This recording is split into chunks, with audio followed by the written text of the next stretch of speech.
Test. 1 2 1 2. We are back again after a month off.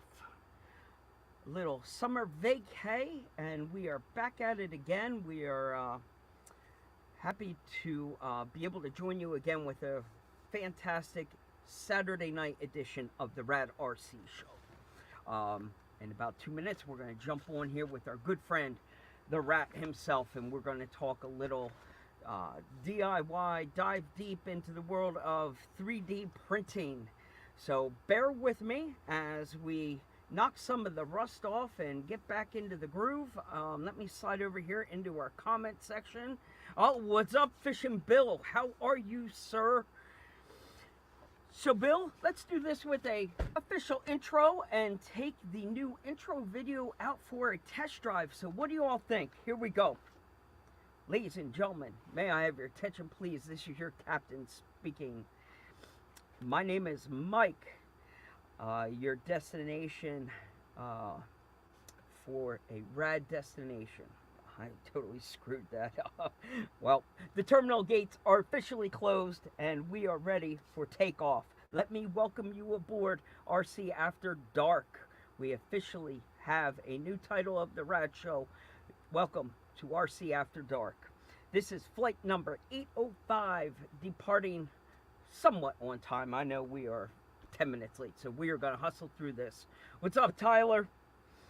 As we wait for clearance from the control tower, let's run through a couple of checklist items here. This is the time when we remind you all to jump over, smash that like button, subscribe, keep up to date with all the latest and greatest throughout the week, what we're working on. I think if you watched on Instagram today, we did pop a little teaser up there for something new on the horizon, something we're working on. We've been doing a little little video shoot, a little unboxing for something new. Things are dropping like crazy. So again, a like, comment, subscribe, that's what helps keeps this show going. So without further ado, let's turn on this intro video and get our good friend Mr. Robert Pezza on here. So stand by, everyone in the chat room. Here we go. Forgive me about the audio level.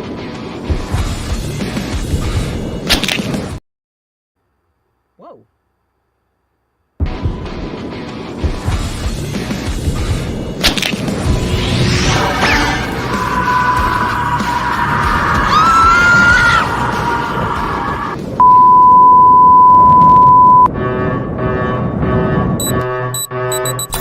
Control, we're loaded and ready to taxi. 209er, taxi to runway 19er.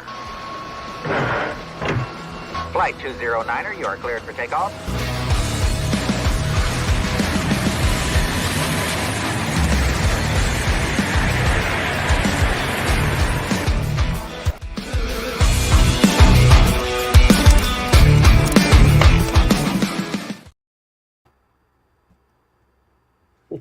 What's going on? That intro was wild. What do you think?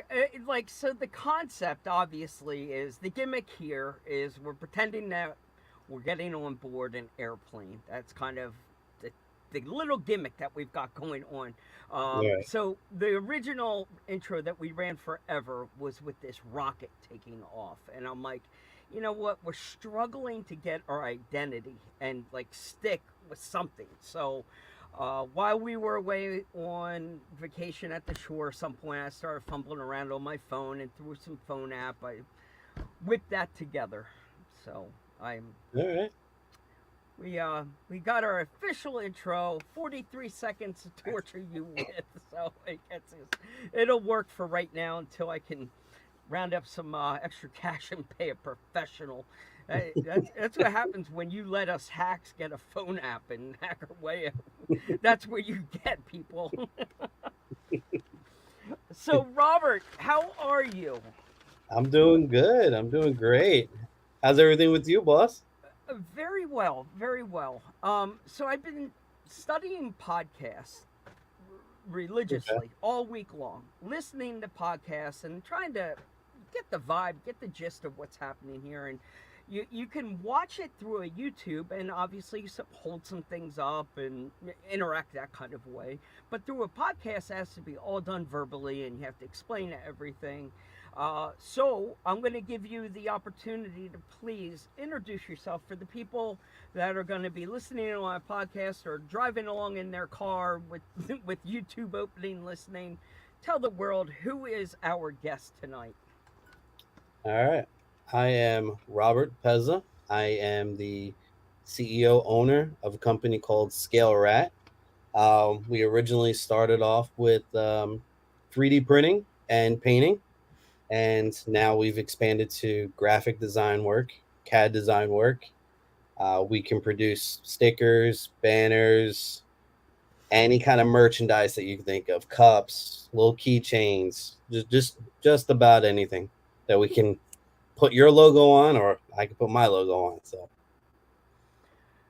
And I think you summed that up very well. I think that's a great intro, and there's two reasons why you are here tonight. One, because I can't think of a better person to spend my time with on a Saturday night and talk about the world of 3D printing. I've learned a lot from you in the world of patina painting, and you are the type of guy that holds no secrets back. Um, you tend to share your knowledge. I know you keep a couple of things holstered that set you apart, but obviously you want to encourage people to very grow. much, yes. You are trying to encourage people to break out of their comfort zone and try new things. Mm-hmm. So 100%. what this show is tonight, um, we got the K1, the Creality K1 this week. And what I quickly learned was people don't even know what the hell the K1 is. Then I quickly learned they didn't even see the bamboo. They haven't even seen the world of these speedy 3D printers yet. So I kind of stepped back for a second. I'm like, well, wait a minute. I can't keep assuming that people are, surfing the internet all day long and keeping up on this stuff. And I was like, you know what? There was so much engagement and questions about the new printers. I was like, you know what? Let's take a little closer look at them, try and sum it up all at once, and kind of give our overall, maybe not so much, just feedback and thoughts on them. And maybe we can steer somebody to actually pull the trigger on one of these. Sure. Obviously, somewhere mixed in there, Robert, I hope we get a chance to talk about Axial Fest a little bit. I'd love to hear some feedback. I mean, we might as well jump into that real quick if you don't mind. How was Axial Fest West? Whew. It was something I've never experienced before. Okay. Was this your first time on the West Coast? Period. Yeah. Well, not in the RC world. Yes. Yes. Yes. I mean, first time on the West Coast with an RC car. Yes. Brilliant. Yes. Love it. And I mean, I'll start from the beginning. Like, I'm not a camper guy. I found that out. I'm a city boy, and it was my first time in a camper where you have to watch your water usage, and you have to run a generator to get power, make sure your food stays cold and stuff like that. It was a new experience for me. And so this was not an official campsite. This was what you bring is what you've got. Is that yes. Case? Yeah. Okay. I guess you get spoiled at a campsite when you can plug in and. Oh yeah. I mean, like Badlands. Badlands. You get water, you get electric. You just plug in, you set up. Boom. Life is great. Yeah. But when you're there and you're bunking in a camper with a few other guys, and we all have to watch how much consumption of each thing that we use, it could be challenging. And I don't know, I'll stick to the hotels. No, I totally understand that. Stand by 1 second. I think I'm getting told my microphone is too low. Are you having trouble hearing me, Robert? No, I can hear you fine. All right, let me just let me slide over here into my audio and see if I can do anything. Microphone volume, I can turn it up a little bit. Whoever JEMS, did you hear my mic volume go up at all? Did I get any louder? No, it No, stayed the same for no. me. All right, I'm running same it for on you. my computer All and right. I'm running it on the iPhone. All Okay. right. Well, Glenn says I'm fine. Okay. Try and turn your volume up. I apologize. I am running kind of naked tonight. I got no sound effects, so if anybody's waiting to hear fart noises, no, wait. I do have a sound box running. The fart noises are not coming from me. No. Um, I I do not have a legit microphone tonight, so we are running a little wonky. I got the mic kind of directly into the laptop. But we're gonna hack our Yeah. way through this, Robert. Hey, listen, we're a little rusty. I've been off for 4 freaking weeks because listen, summertime. You're at events, like you said, being out there at Axial Fest. We also had the Recon G6 going on the East Coast, and if you've never been, have you ever been to a Recon G6 by any chance? I have not, but that is Okay. on my list. Um, yeah, I soft just need spot. all these events to stop being very close and on the same weekends. That's it. And it's the same weekend, so Yep. close together. It's hard to. Yeah, well, listen, we're going to have a time slot filled up come February of next year. All of a sudden, with Yep. USTE dropping that bombshell of taking a year off, so that might answer some of your prayers. No, No, no. I no. mean, I like reason for USTE skipping a year completely have my support. I got their back. But for me to start my new year, I I need USTE. Like that's the one that's like, you know what? It's time to get pumped. I work from October all the way through up until literally the morning of USTE, taking care of clients and everything.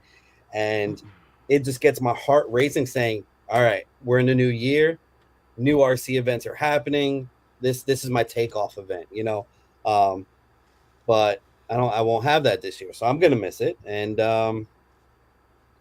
I just got to find something else. But right now it's going to be Beat the Creek, Kentucky. That will be You know, the big kickoff. That's it going to is. kind of be the kickoff next year for sure. And I think Jeremy Griffith from Big Squid said it best. It's not going to feel the same come December and January when we're rushing to Yeah, get stuff done. Like, there's been that normal tradition of us all scrambling at the last minute to that feeling, that good stress of hurry up and getting yeah, stuff done. Yeah, we're gonna miss it. But that being said, I'm really anxious to see now 2025 giving right. people another year.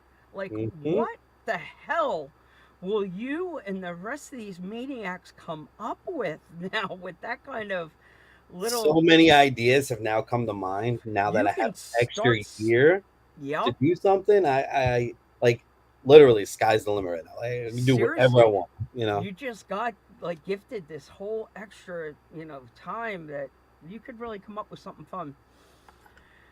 Yeah, that's exciting. So anyway, I guess that was kind of the gist of what I was getting at, was why we took a month off. Was the event season is hot and heavy in the month of Yep. June, July. We were realizing being on site, you're not getting the Wi-Fi. Mm-mm. You know what it's like. It's hard to even take Yeah. photos when you're at these events. To like, I used to think when you were there, you could be on Facebook Live taking photos and content. Anymore, I'm Not literally even an option. snapping photos and taking video to bring home and post like a week later. Like, there's no way to have time to do it there. One, to find the time, and like I said, sometimes to find the reception. Yep. Yep. And that, yeah, I mean, we're on the top of the mountains at Axial Fest West, and we had Wi-Fi, but the Wi-Fi was intermittent. And once Okay. the event was over, the Wi-Fi turned off. So from basically 6 p.m. until the next morning, there's no Wi-Fi. I mean, there was a guest Wi-Fi, but with that many people at the event, all connected to the same Wi-Fi, I would have preferred dial-up. Okay, I would have. Yeah, I would have preferred that. Wow. But again, those are just very little things. Everything else trumped all the negatives. Like it really didn't even matter during the day. I got to meet so many faces to the names of people that I've talked to for over the years. And that's been my goal, is to meet as many people as possible, shake those hands, you know. And that's one of You're the in. events that was happening. I had my friend Tonka that I've talked to for at least going on 5 years now, right? He's Yep. based out of California. Yeah. He's a team driver for A Main, Yeah. and Yeah. he went out of his way. He drove almost 4 hours just so we can talk and see each other in person. Like, it was brotherly love, man. I mean, like, it was fantastic. The dude even made me a sandwich. Wow. Before he left the house, he made me a sandwich to bring it to me. And The name of the his heart, you know. company is slipping my mind because I've bought a bunch of his files over the years. Do you know the name of his company? Yes, I do. What is it? And I'm drawing a blank because I'm on the I spot. know. I'm wondering if I could pull it open. Yeah, it's slipping my mind. I was gonna just give him a plug, but yeah, you're in a whole new sandbox over there. You're playing on the other side of the tracks there with on the west Nomad side. RC. No, Nomad. Nomad. Okay. And yeah, does great stuff. And like you said, he's been around for a long time. Yes. He is one of those guys that was pre-pandemic. Yes. That was, and that is kind of a dying, a rare, not dying. That is kind of a rare breed anymore. There has been a massive surge on this hobby during the pandemic. The Oh, yeah. hobby was the perfect place to come during the quarantine season because an RC car hanging out here in a workbench by yourself, like, this was tailor made for a quarantine. So it did surge, but what a lot of people don't remember is the hobby did exist pre-pandemic. So when you hear names like Tonka, you realize, oh yeah, old school cat, he's been around a while. Very much so. Really. Now, Axial Fest is very similar to a Recon G6. So you were saying never been to an actual Recon. The concept that Axial Fest runs is built off the backbone of a Recon G6 style, where Well, yeah, you got the G6 crew, so it makes sense. yes, see how it all kind of ties together. So it's very similar. So you've been to a G6 style event before. Now, the one thing that they do here in Pennsylvania is the 12-hour fix endurance challenge. And the concept behind the 12-hour is to get parts certified. If it lasts 12 hours out on the trail, and if you last 12 hours out on the trail, the part gets certified. Kind of a badge of honor. And you'll notice now when you're on a Castle website looking at a product, it'll say, G6 certified, or Proline on their website, the product, yep, G6 certified. It's a badge of honor, road tested, RC enthusiast tested and RC enthusiast approved. It's kind of a cool thing. Not for everyone. That event is designed to break you mentally, and it's designed to break parts. So it's not for everyone. Luckily, listen, I can't go too much farther without talking about your boy from Operation 11 Charlie, Mr. Matt Kocher, Yeah. who runs a mean-ass club down there in D.C. area, Hartford Rocks. Matt Kocher is a veteran of the 12-hour. So again, this year he went out there on the grind. Personally, he accomplished what he set out to do, and also got the Carryall RC sling bag officially G6 certified. He wore that thing 12 hours the entire time. Little raw around the neck where it was like digging into him. Like, oh, it's rough. I bet. But he's a soldier by every sense of the word. That man is a hardcore wheeler. All weekend, every weekend, that guy, he put some hours in. He logged some miles. So bravo to Matt Kocher. Big congrats to him and all the other people. I mean, there is a handful of diehard guys that get out there and grind during that 12 hour. That's awesome. I definitely got to make it out there one year.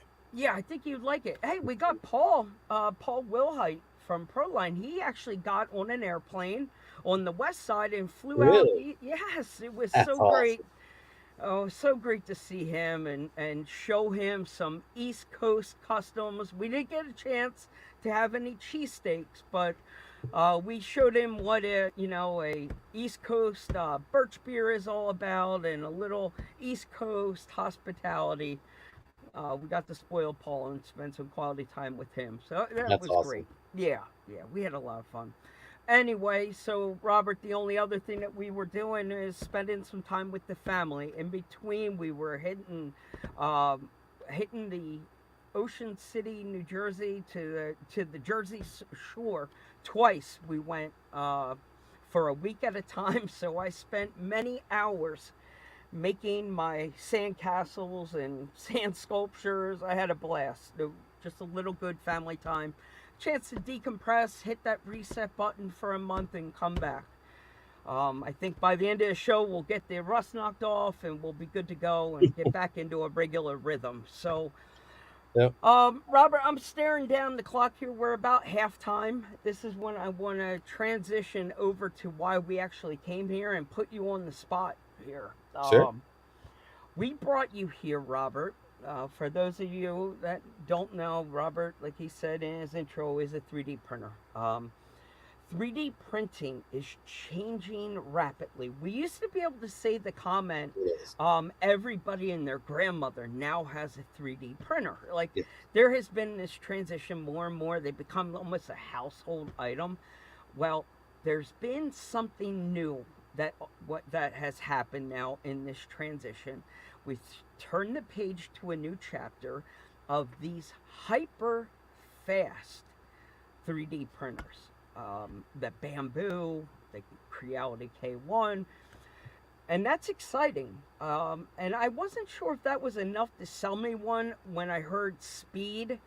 I was thinking to myself, well, I'm not in production. I'm not here to sell them. I don't need to print them like extra fast. But you can dial that back. I'm like, okay, so, I can adjust the time. It's not about speed. What did sell me on the K1 was the onboard camera. Anywhere I am at any time, I can log into the cloud, Yep. check on the piece. It has a LiDAR technology where it levels itself before every print, which is kind of cool. It detects if there's any stringing or spaghetti. Like, how many times I've come down in the morning, go out to the printer, and I got Yeah, a you big just plate spaghetti. of spaghetti. Yeah. It is supposed to stop that, detect and stop hmm that. Now, the once you have it level and you've got all these detectors in there and you're up and running, literally it was out of the box and press print and you're up and running.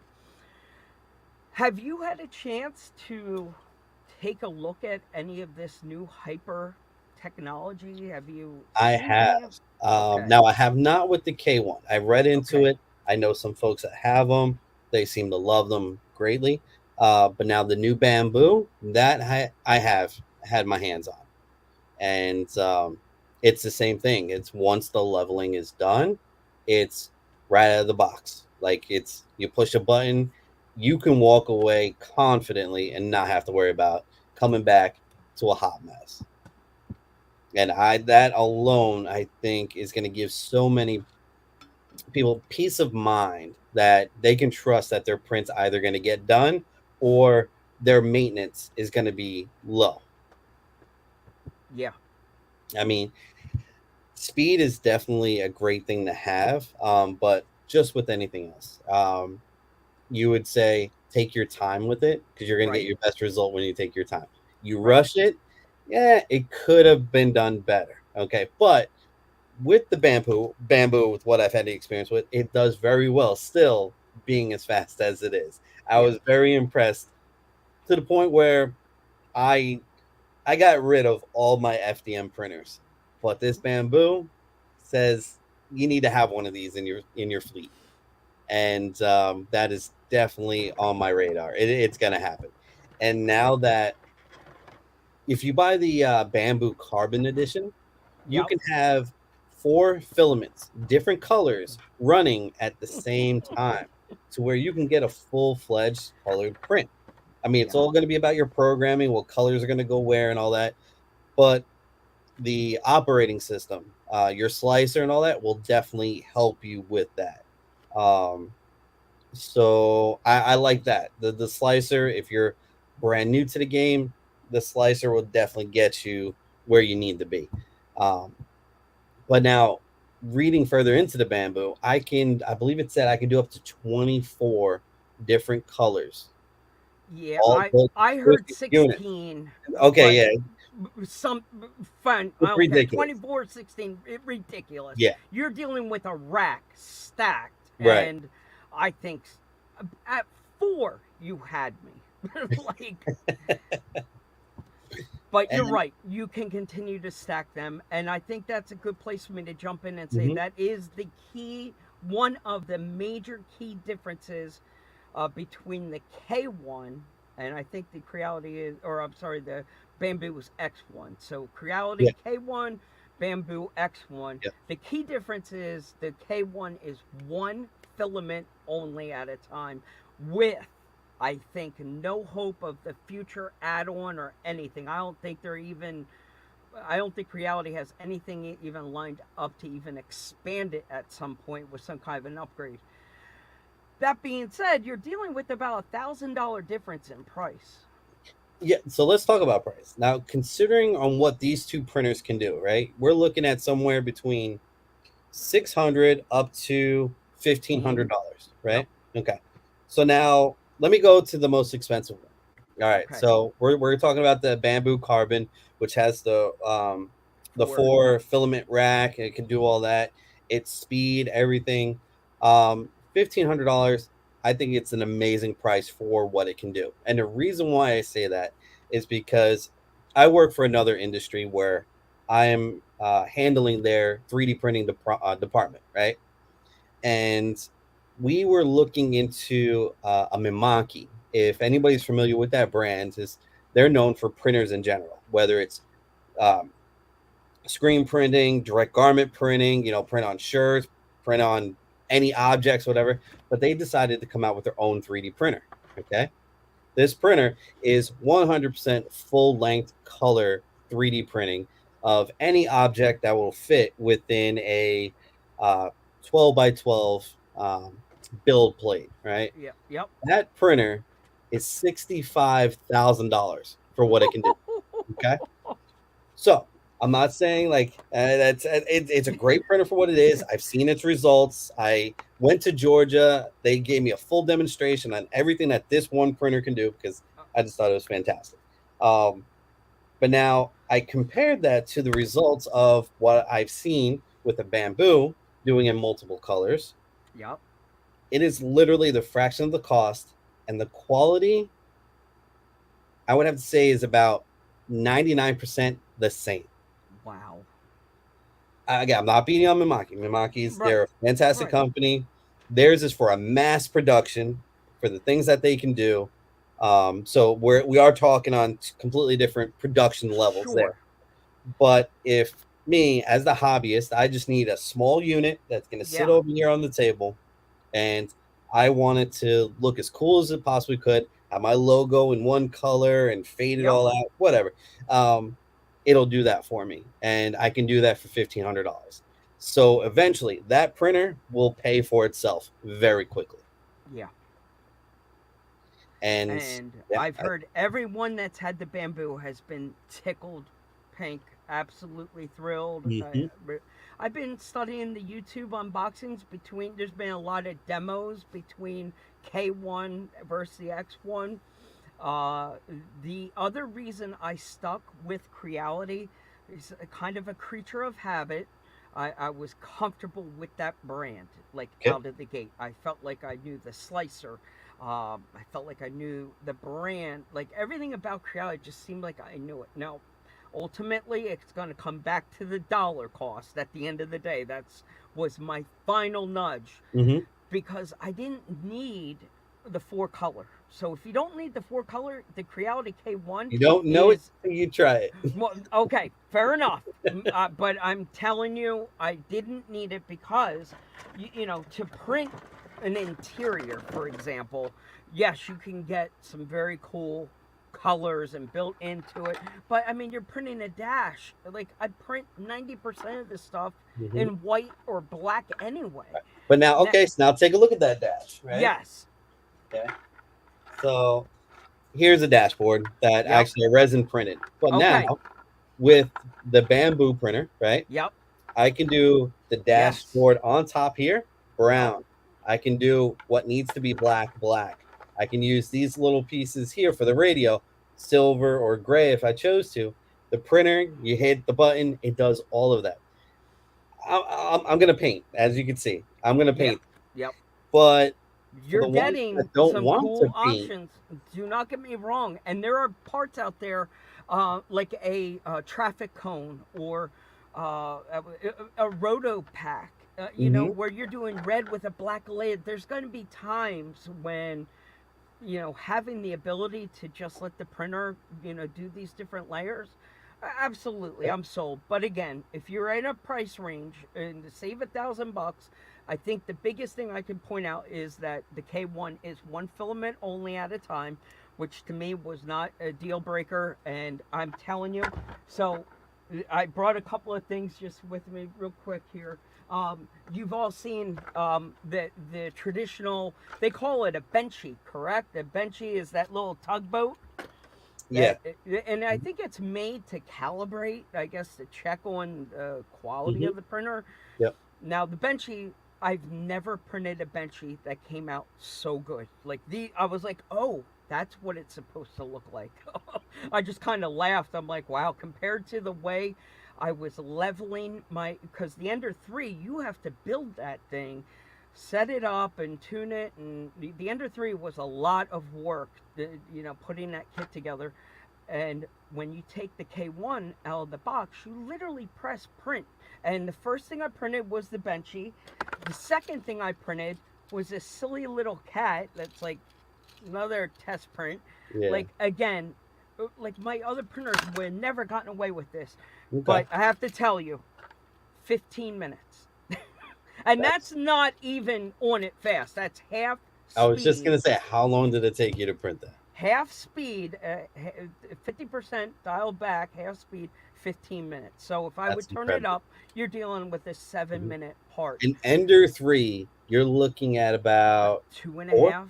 But I was thinking more 4, depending on your maybe tuning. 4 hours. Yeah. All day Because it long. all depends on the height. So I loaded the Utron interior on my Ender 3, right? And it was about 40 some hours to do the bed. Now, to fit this thing on the bed, I had to kind of tilt it up like this. Yeah. 6 hours.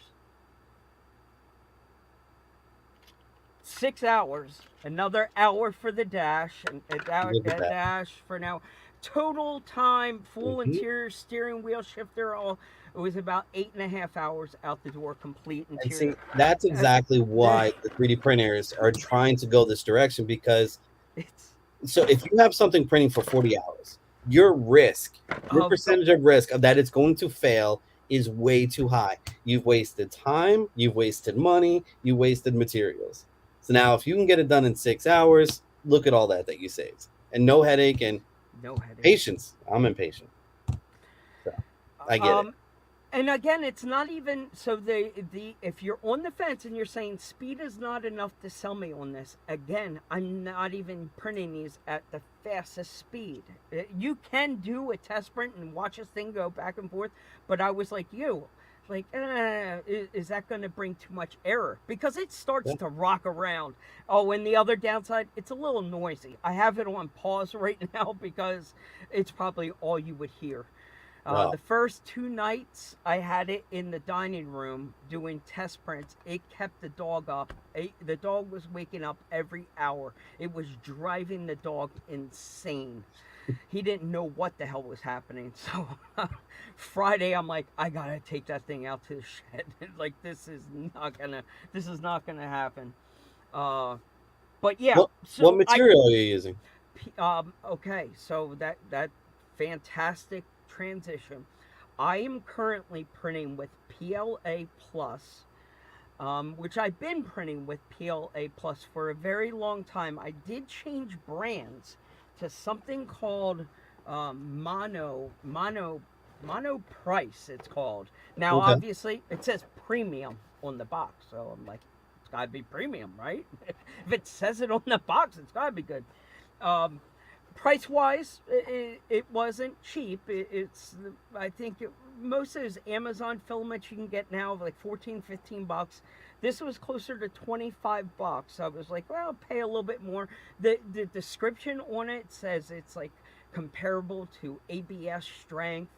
I was like, all right, I'll give it a try. So I have no complaints. It keeps up at the hyper speeds. The filament extrudes. It's smooth. Okay. I'm I've tried a lot of different filaments. Now, you buy your filament locally, correct? Yes. And the upside to buying locally is what? No shipping? Or is it go beyond that? Because you get. It's no shipping, and then but my main thing is some No, filaments can go bad, right? They could yeah, dry out and everything. yeah. So I'd rather go to a company that is constantly going through filament, so I know It's when batches fresh. will come in. It's nice and fresh. It's in a nice sealed, air packed type, roll, and I like that better. So you're literally saying there is difference in filaments, correct? Yes. Like beyond it being bad, Hmm. saying you left it out in the elements and it collected moisture or something like that. Hmm. Beyond that, we're talking sealed, vacuum sealed, brand new roll of filament A and B. There is differences between Yes. them. Hmm. Okay. Yes. Now, would it is is it you get what you pay for, or it's not that simple? It's not that simple because, for example, I had one yellow and I had another yellow, right? One yellow I bought from Amazon, same brand, same yellow I bought locally at the shop. Okay. I used both of them, and the one that I got from Amazon just kept failing constantly. Don't know why. So I was like, you know what? Let me go ahead and take that off. I'm going to put the other one on. Boom. Worked perfectly fine. Okay. So now Amazon, I paid $15 for the roll. Locally, I paid $25 for the roll. Okay. So, but technically, they're supposed to have came from the same factory, same time. Like there should be no difference. Okay. And now I have found that other companies, the melting point for the filament, everything's Yep. supposed to be standard, regular filament, Yep. PLA, right? I found that one likes to melt a lot quicker and where I got more runs. You know how your FDM likes to do a line, Yep. just to make sure the extrusion is done properly. Well, I had this one filament. It was white and it just loved just globbing, like because it was melting too fast compared to its supposed same setting that it needed to be at, where I actually had to back it off several degrees so it wouldn't glob out. So it depends on where you get it from, how old it is. There's a lot of different factors, but you won't know until you actually hook it up. Okay, so I like that explanation. That was very well said. I kept up with that. My question would be for the masses. I would ask you: is there a brand that you would recommend, or it's not that simple because it could It's be not your that simple. printer? It There's a lot of factors taking play. Of It course, it could can be always be your printer, right? Always. and Okay. the printer in the But environment that it's in, meaning if I'm in the East Coast and it's a little cooler up here, that yes, could even have a factor. that Also, yep. it could almost depend where you live. Your printer should be in a controlled Environment, climate. Yeah, climate. climate controlled. But now That I being don't. said, let me cut you off right there. Okay. That is one of the key differences now with the X1 and the K1. For anyone that hasn't seen them, the X1 carbon, the Elite X1 carbon, and the K1 come in full enclosures. Yes. They And create their own proper environment for the printers. and The it cooling, makes because you want to make sure that certain filaments that you're using, they need to cool down slower, at a cool down too layer. fast. Right. If they cool down too fast, that's where you start getting splits. Yep. Or that's when you start seeing the bottom start to fold over. Um, yeah, It's printing crazy. still But is not easy. so You can get a machine. Yeah. for anyone that might be listening that hasn't seen the Creality K1, take anything that you thought of Creality before, wipe it out of your mind. Like, this is the new flagship for Creality. It's like Yep. nothing else that they've put out there. Anybody that's seen it for the very first time, like, holy crap, that's Creality. 100% agree with that statement. 100%. It's like nothing you've ever seen from them before. It's They not wiped the those board. $100 Ender threes from the micro centers anymore. Like Literally, they're like that's considered 150 old now. school now. The It new is. thing is all printers are going to be coming in enclosed boxes, controlled environments, and have the capability right out of the box to print all these different types of materials as your Bingo. FDM filaments, and that's So, fantastic. Before that is the you had to reason change for so the much. enclosure. Yes. Yes, you'd almost have to have a printer set for TPU. Yeah, a Correct. printer set for this material. Mhm. So supposedly now you should be able to cycle through the filaments without any real issue. You should be able to, with the enclosure, it should help that, Yes. that environment should be So- able to contain it, print at higher speeds. And the other thing is, Robert, there is a whole new world of filaments out there that There is.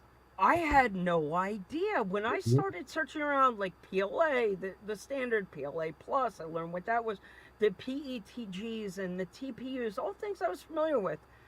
This carbon nylon world. There is so many carbon options. Carbon this, carbon. Yep. So I'm only thinking the carbon's got to be infused to add some sort of strength to it. Yes. Would that be it? Yes, that's it. Okay. So Strength. it's actually Holding up grinded against down the to like a sun dust. Also, well, hold up against the sun. Have we beat the Yes. sunlight problem now and the warping and Not on PLA. okay, not Definitely on PLA.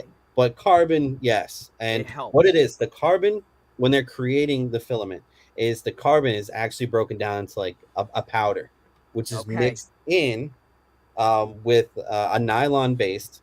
Yep. A lot of you guys might have heard this PA12 or PA2200 nylon. Okay. So, which is also in a powdered form, and they mix it together. Then it breaks it down into its melting point, and that's how they actually create the filament. But so if you order anything from Shapeways, right? Yep. You have the choice of having it done in PLA as an FDM or SLS. SLS is always going to start off at PA12 or PA2200, and those Okay. are the printed parts that you're using for RC. So the carbon nylon is exactly what we're looking for. Okay. Yeah, for RC, that material is going to be the best that you can find. It truly is. I'm gonna try it. The printer says it's capable of using it. If we have it at our disposal, it's gonna be something to give it a try. Now, what I really like about the bamboo carbon, right? Yep. The if you buy bamboo filaments, it has a barcode. It reads the barcode and does all your settings automatically on the printer. You don't have to do nothing. It knows that you went from PLA to PTEG to carbon, and you have to do nothing. So what you're I love talking that. about is in the slicing now. For someone that's never done 3D printing before, when you change your filament and you go to slice it into a G code, Yep. these are the settings that you would need to manually change. And if Yes. you do not, your printer does not know that Correct. you changed the filament. And guess what? It's not going to print it right. So that is a very cool option. Your I bed did has to not be at know a certain temperature. Your nozzles have to be at a certain temperature for each material. that. Yep. 'Cause that, like I was saying before, I had this white that's kept globbing up.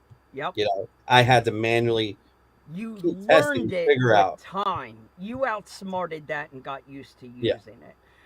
So you're okay with people exploring all the filaments. Listen, people, go Yeah. on out there, hunt your filament down, find the one Mhm. that works for you Yes. and your printer. I did the Uh, same thing for resin. I okay. found my go-to resin and I don't stop using it. It is frozen. Any frozen resin that's out there for my resin printers, I use. I can trust them. What they say that it's going to have happen, it happens. The quality, the 4K, the 8K prints, it's amazing. It's very clean and clear. Fish and Bill had a question. I can't find. Yes. Okay. So I'm going to go over his question. I'm not reading it. I'm going to recap it. And Bill, cut me off if I am wrong. But basically, his question had a valid point. The way I took it was this. Maybe I should read it to make sure I get it Mhm. right. But basically, what I was saying. All right. Question is though, is the spell check? Oh, it was a little weird. What he's saying is, has 3D printing taken away from any of the craftsmanship that would traditionally go into the body? So I I, can answer that.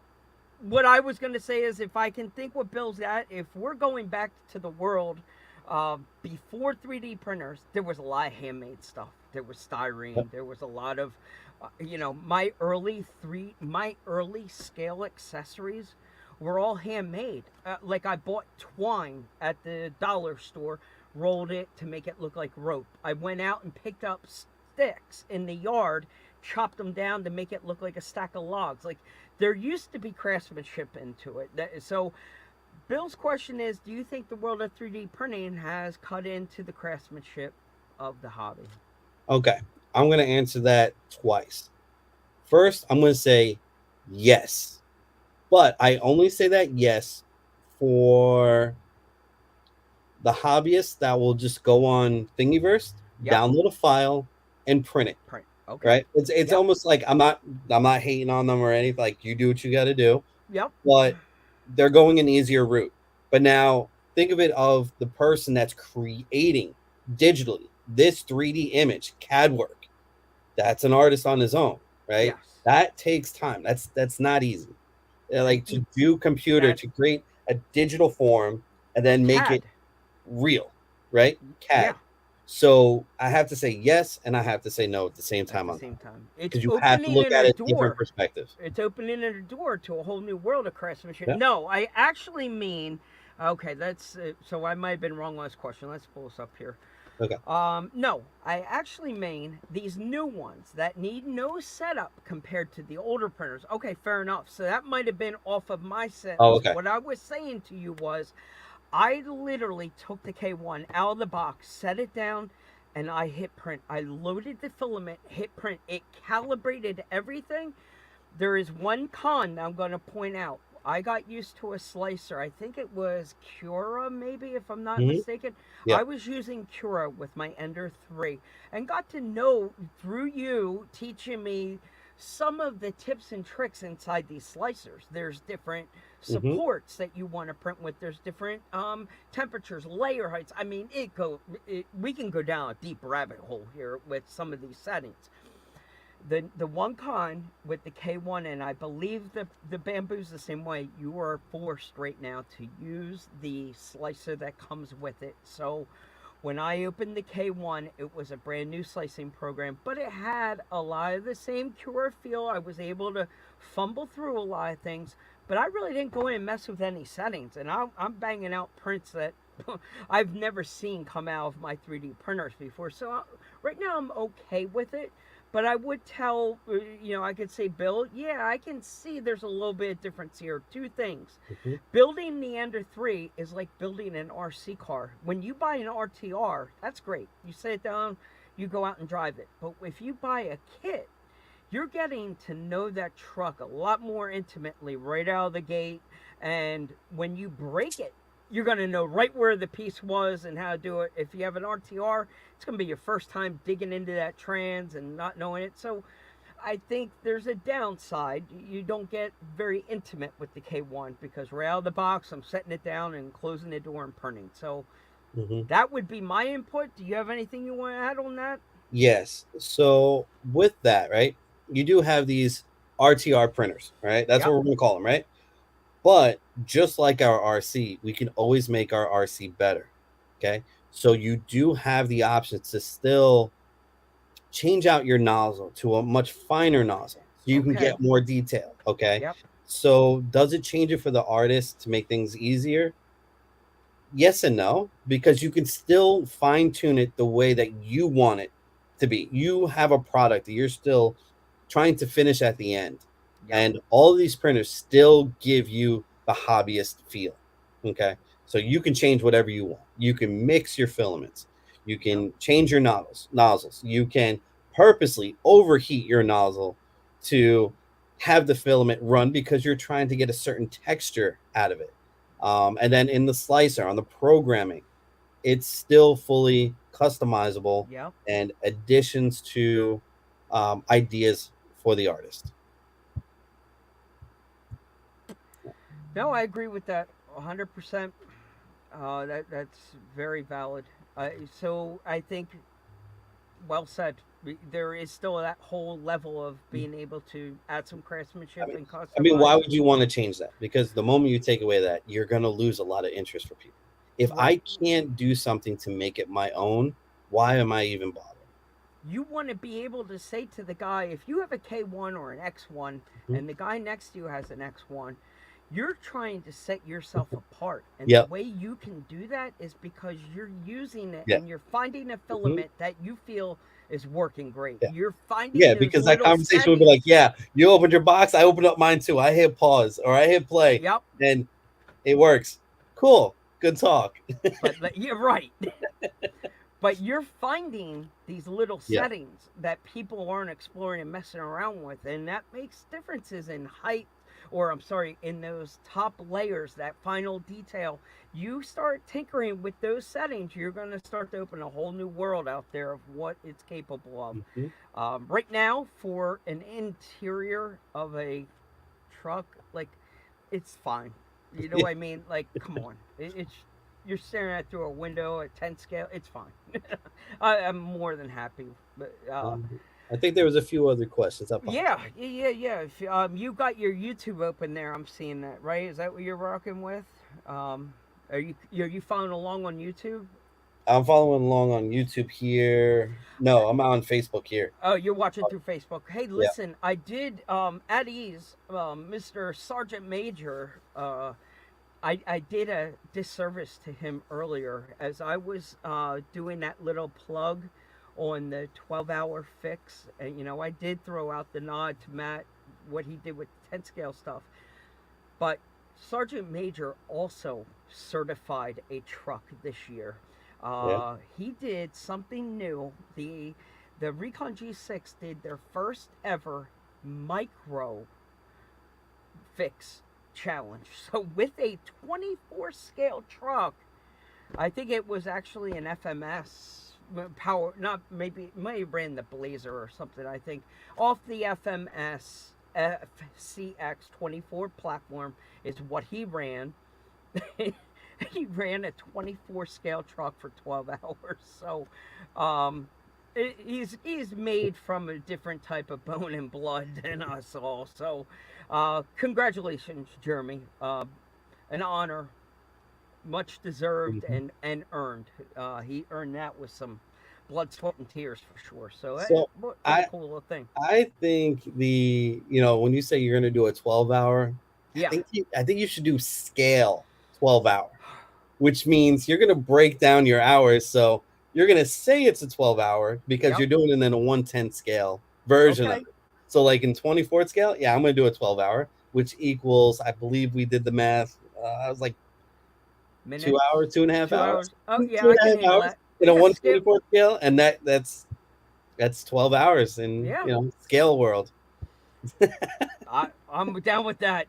Get me out of there. Scale it down. Scale down. Oh, sugar.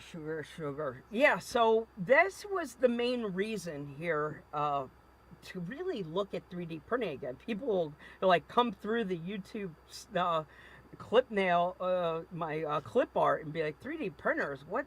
Dude, that's old hat. Why the hell are these guys talking about 3D printer? No.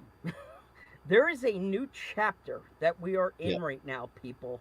Hyper printers. That is the word. So if you haven't had a chance to see an X1 or a K1 in work, I would highly recommend you pop over to a YouTube. Just type in Bamboo X1, Creality K1. I'm telling you, there's a whole world out there on YouTube of different tutorials, how-tos, and comparison videos. And it will really, and the cool thing is, I will tell you, there is no edit to the video. When you see that extruder thing going Yeah, by like a blur, that's not fast forward. That is like them it's recording at on real its thing. speed. Yeah, I seen that. Yeah, yeah.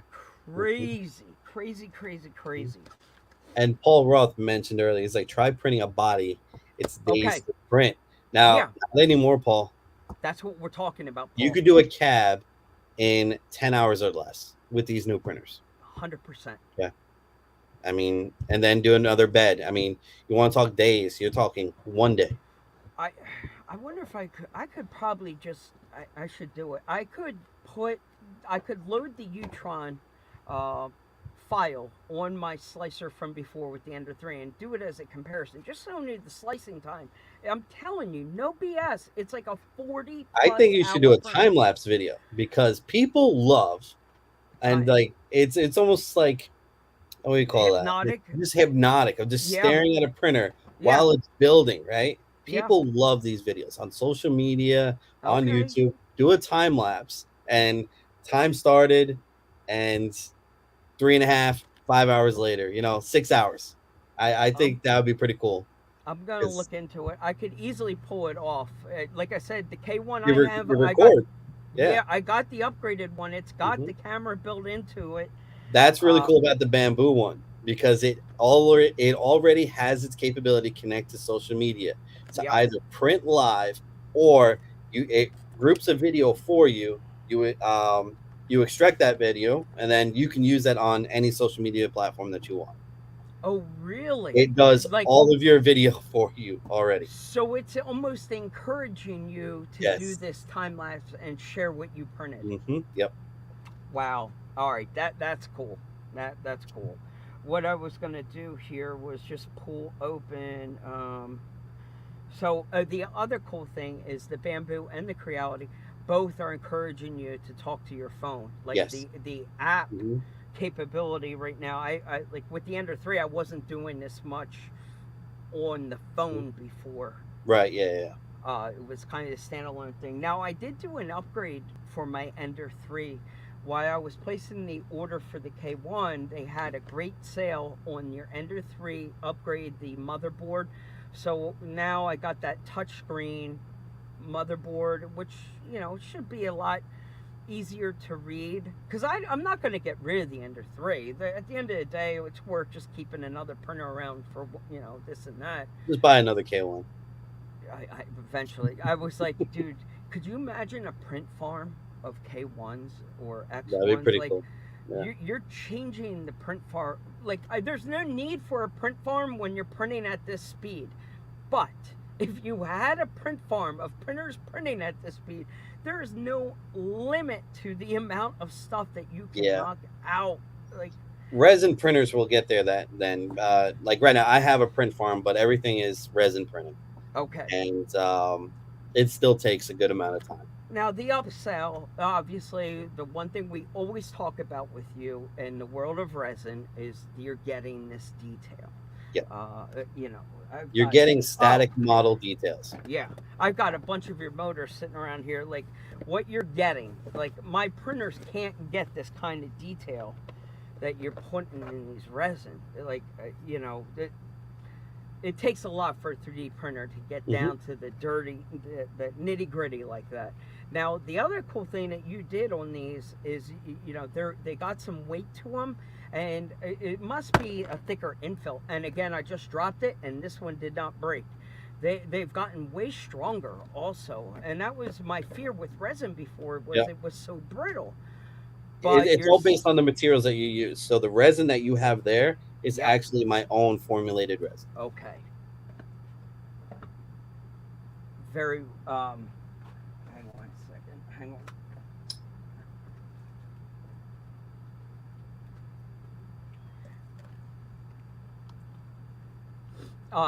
So this is kind of cool.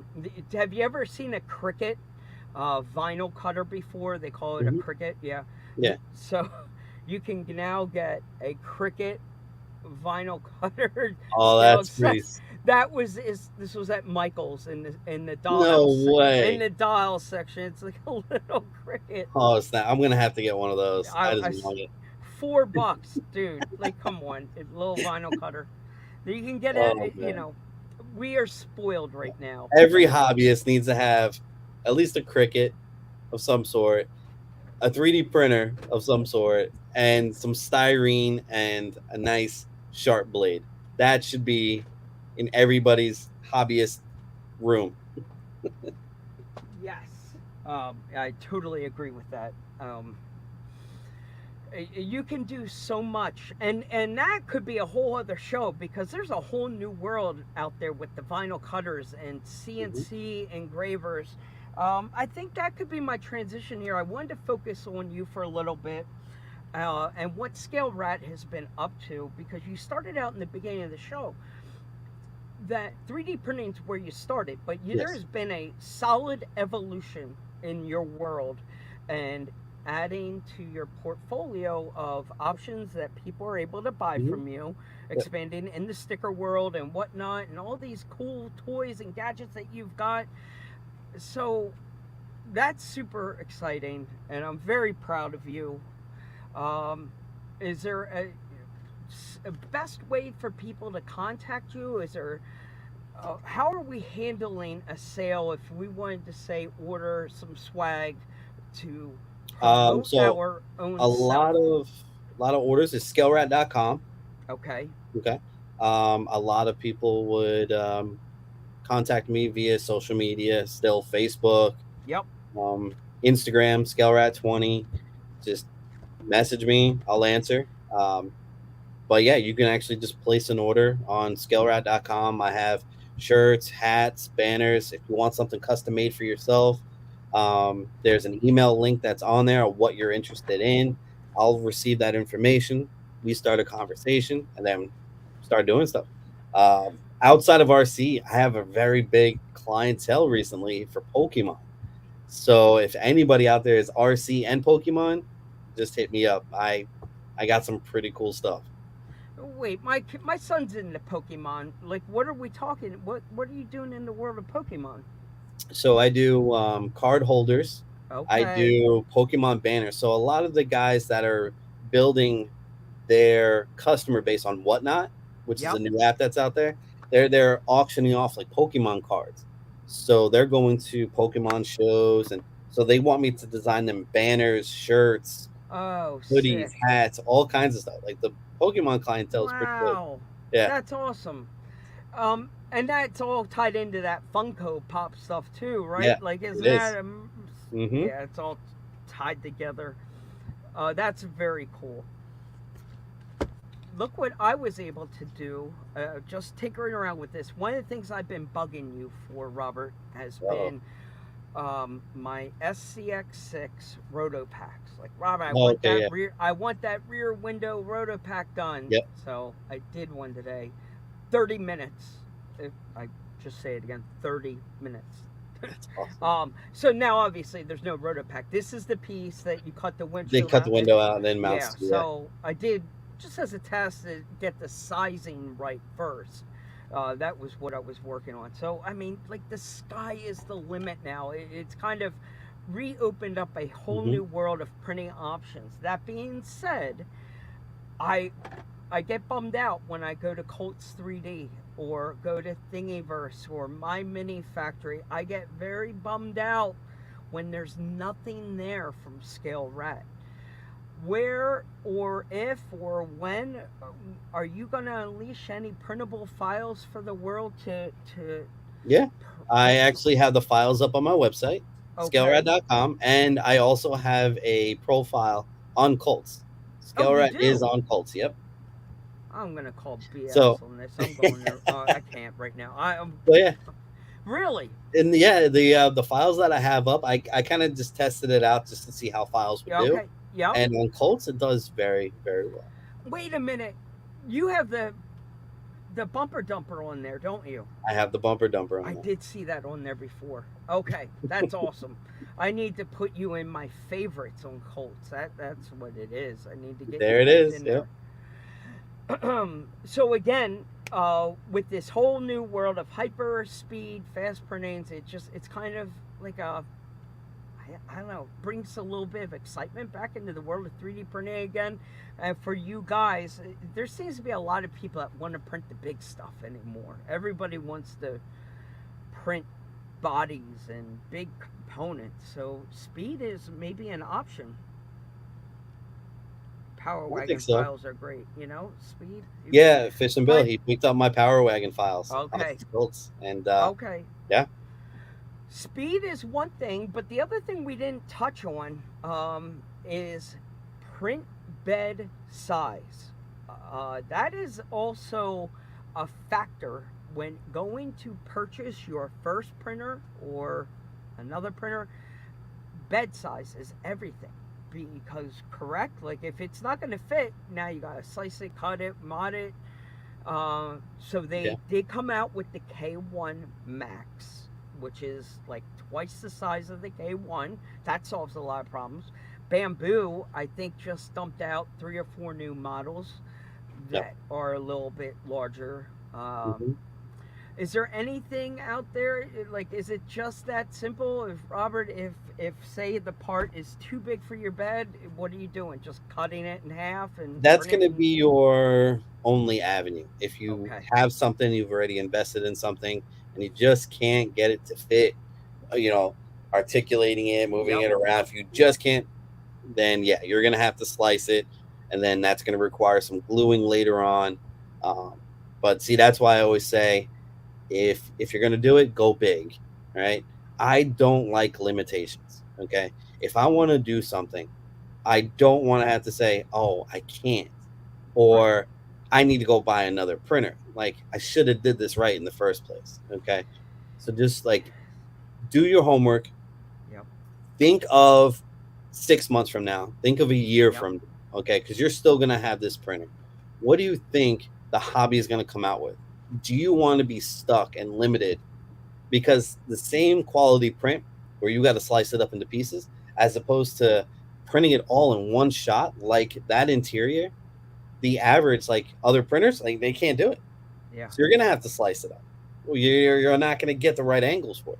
And then you're going to have to sit there and glue it together. And I don't know. For me, it'll bug me. It would bother me. So it's a good motto and a great way to live life in general, because if you continue to sell yourself short and buy the cheap one, at some point you're going to spend more money buying these cheap ones, because eventually you're just going to take the deep dive anyway.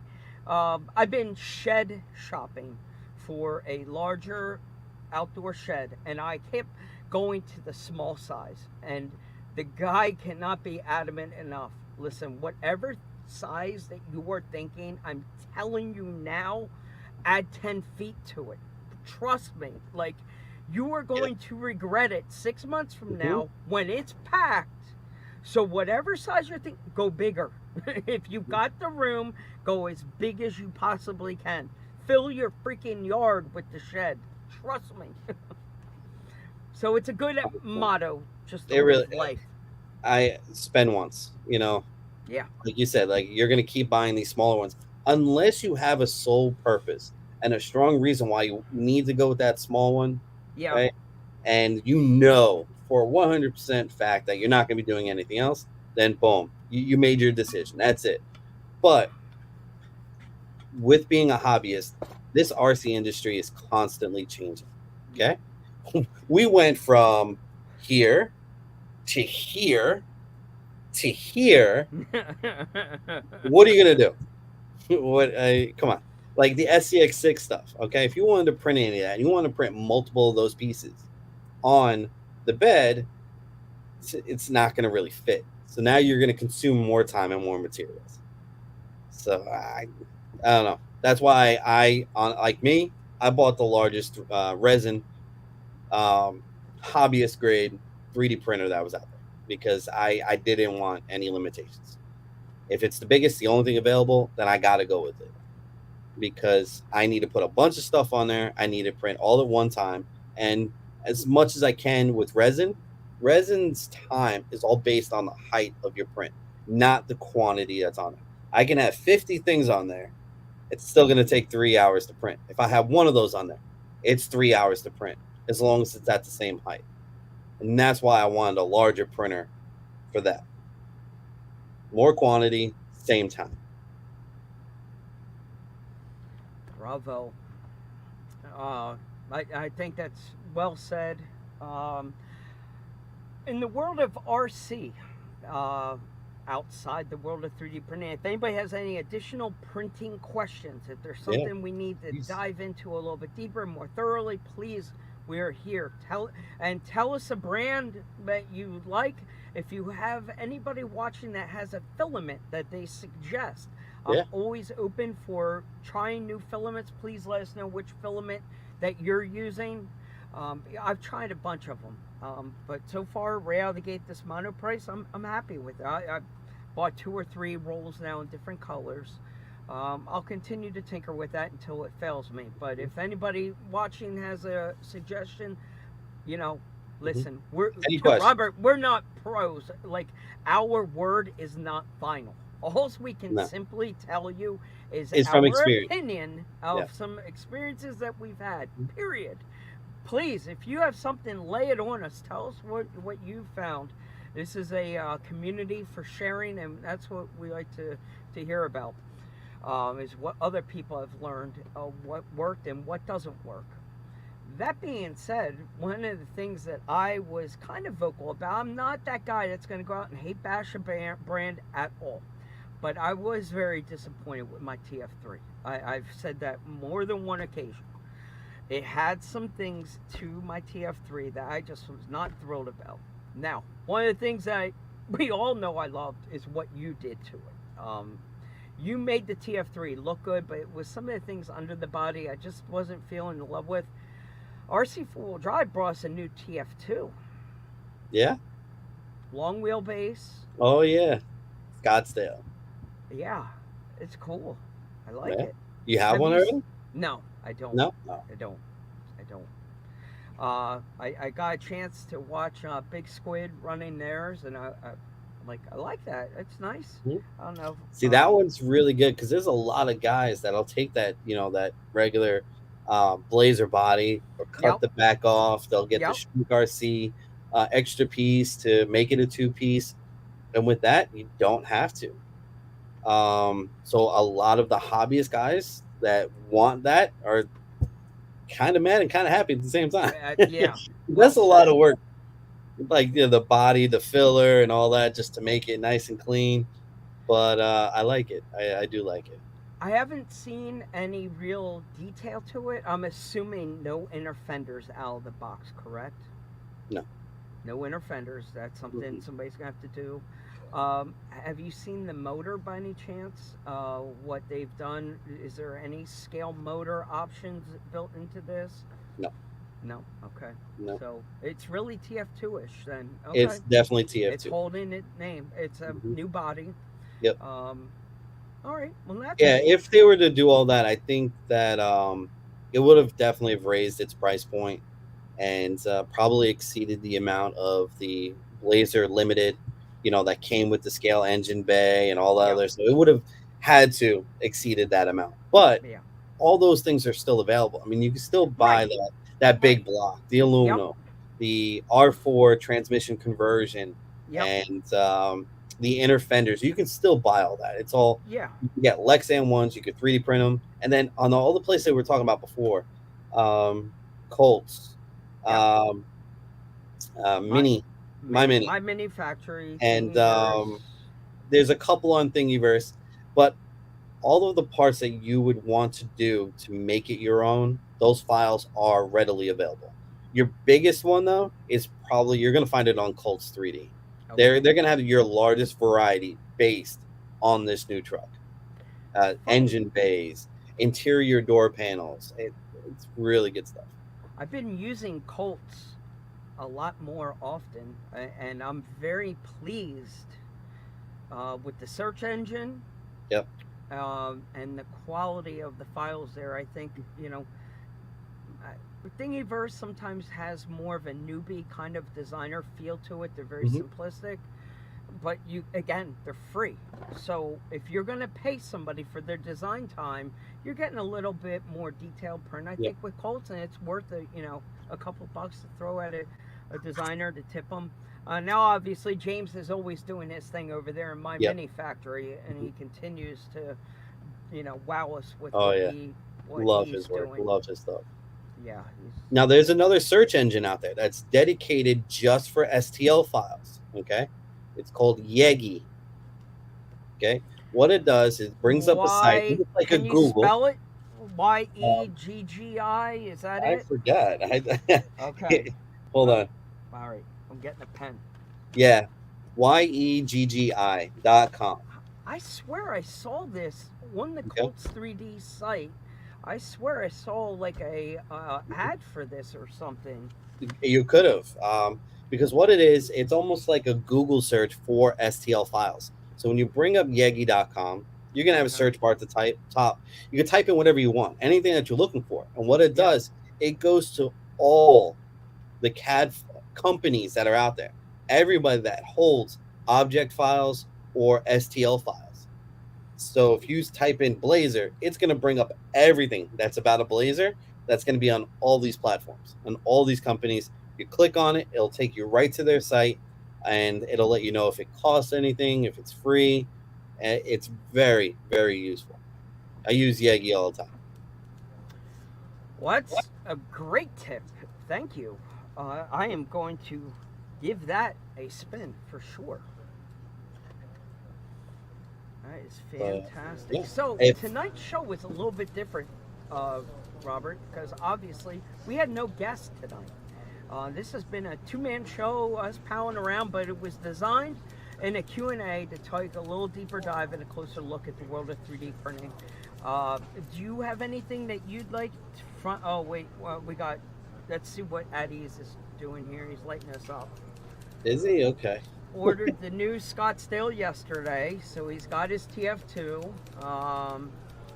Front inner fenders. Oh, listen to us being scolded by Eddie's RC. The front inner fenders included. Oh. Lots of interior upgrades too. Extra grille, door panels. It's a great value to get that out of the box. I was hoping Eric Sarcino was going to jump in and tell us more about it. Interesting. Well, Eric's with RC 4-wheel drive. Yes, so. if Eric, you know what, I didn't even think about that until you just said that now. It would have been great. Well, tune in tomorrow morning at the RC Hangout for Jeff Ramos, Eric Sereno, and it might be Oscar. I don't know who the third man is right now. They've got lined up, but the RC Hangout is getting back into the groove with their Sunday morning podcast. That's super duper exciting. Those guys are always a good time out there on the west side doing their thing. Good stuff. So the only thing that we couldn't do, I really wrote a whole lot of new this or that questions. Now I'm not going to throw them out at you, but I wanted to bring up two things, Robert. Have you been following along on the news? I think I dropped it back in end of June, right before the last rad show of the summer break. I said, everybody, listen to me now and believe me later. I know I've become known as this Fox Mulder of the UFO X-File world, and I'm not spinning conspiracies. I am telling you all, go to YouTube. You've got to pull up the last congressional meeting. David Grush is his name. He is a whistleblower who came forward and disclosed that the Vatican has been housing a non-human spaceship from off this world at the Vatican since 1930s. It's out there, and now it's time for the evidence. I get that. And people are like, yeah, we've been hearing all the claims. But get out there, listen. It's getting exciting. Some real things are happening right now in the UFO world. Have you been watching any of this? Have you seen any YouTube pop up at all? I have not. My wife actually told me about it this morning. Okay. I was like, what? Like, I'm just like so into REC, I completely forgot about the rest of the world. It's like Bro, I figured you would have known about this. You know, I figured I would have seen it on social media. It's like, yeah, they admitted everything, and I'm like, bro, it's deep. Huh. Like obviously, what these whistleblowers are coming forth to tell you, there is a black world out there, a secret government that has been holding this stuff secret, and everybody's like, well, BS. How can the government keep secrets? Well, guess what? Do you remember the SR-71 Blackbird that came out in the 1970s? They were building that thing for like 20 years, and the first time anybody's seen that Blackbird, like they kept that stuff quiet. This stealth, the F-117 stealth fighter, they kept that stuff quiet. We didn't see it until we invaded Iraq. We didn't know about a stealth helicopter until they went and killed bin Laden. Like, the government can keep secrets, people. So don't worry about like how could they keep it secret. No, they do it to keep us safe. That's going to be the $1 million question, Robert, and that's what I was getting to. What do you think the reason is that they, you know, some people are saying, be careful what you're asking for, Mike. You keep digging and wanting these questions. There might be a reason so deep and dark that they are keeping this quiet for our better benefit. It's hard to say. Is it all about money at the end of the day? Is it dollars that rule the world? Is it going to be about bringing the oil economy to the, you know, to a collapse overnight? I don't know. It's exciting. Pay attention, people. The UFO world is an exciting time for sure. Did they say why they? No, why they kept it quiet? No, why they decided just to come out? To come. Okay. Complain about it. Again, people have, Bob Lazar in 1987 was coming out and telling you, look, there's element 115. I'm taking apart spaceships in an area called S4 out in the Nevada desert in a secret mountain. Like he told us in the 1980s.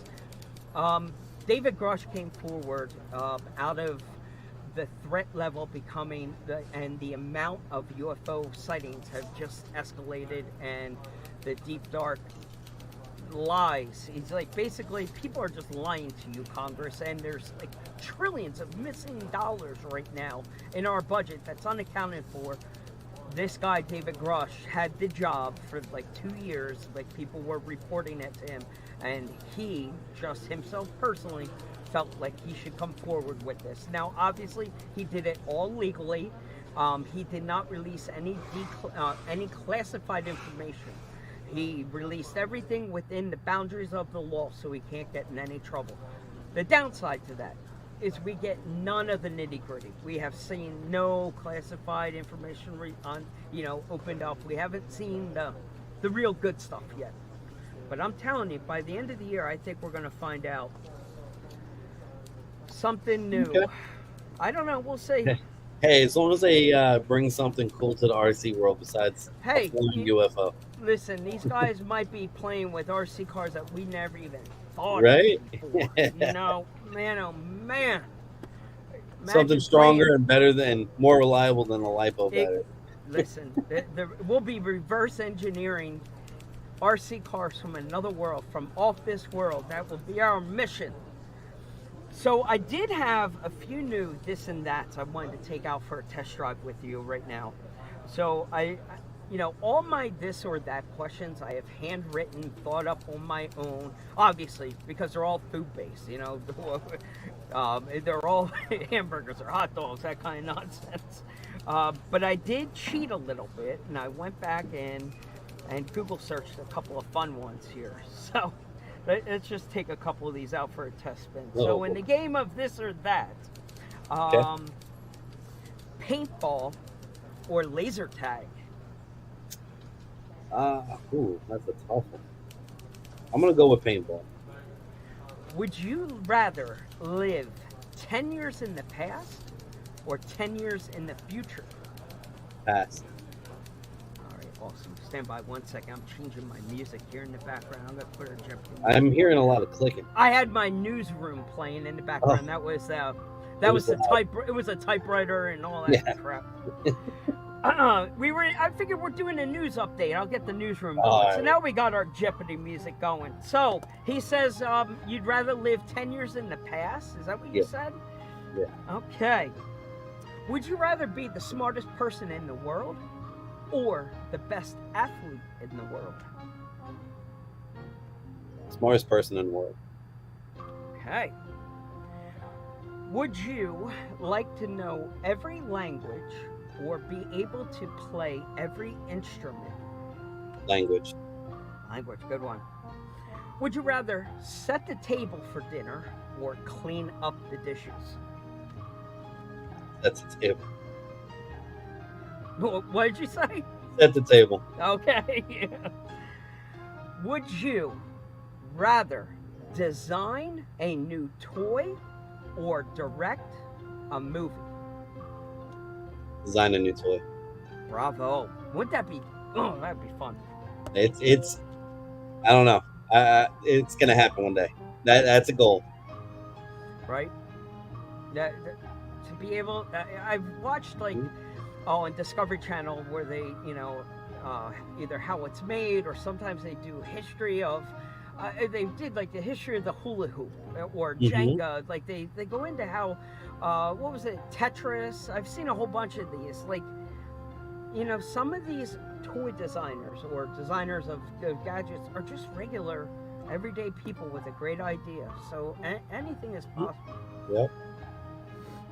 Anything is possible. Let me see if I got one more in here we can do.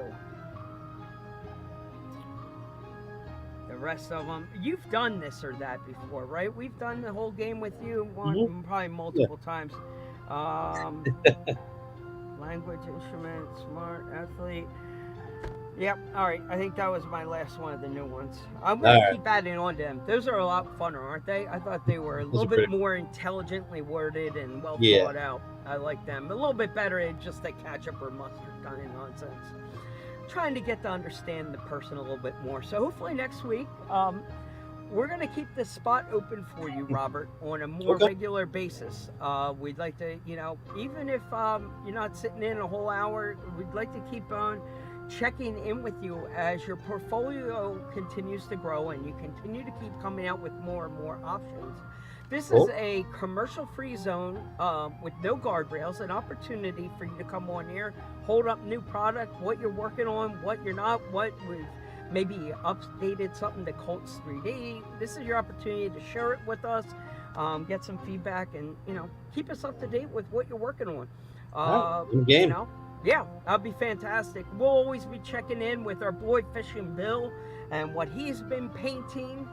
That being said, I do want to recognize we do have our RC Car Action subscription link down at the bottom. Click on that link to renew your 1-year subscription to RC Car Action. We do have to recognize Element RC for helping to keep the lights on here each week. This week, I saw FMS has dropped a 12 scale truck. Did you happen to start anything on that new one by any chance? The 12, anything you can show us yet or no? Okay. I cannot. You cannot. Okay. I cannot. Okay. But that thing came out of nowhere. That one caught me by surprise. I've been, FMS continues to throw it at us from every angle, from different platforms, different scale. FMS is continuing to do big things, and and falling under that umbrella, with the Fair RC, the whole world over there in that FMS umbrella, continue to keep doing great things. It's an exciting time. Big things on the horizon from them.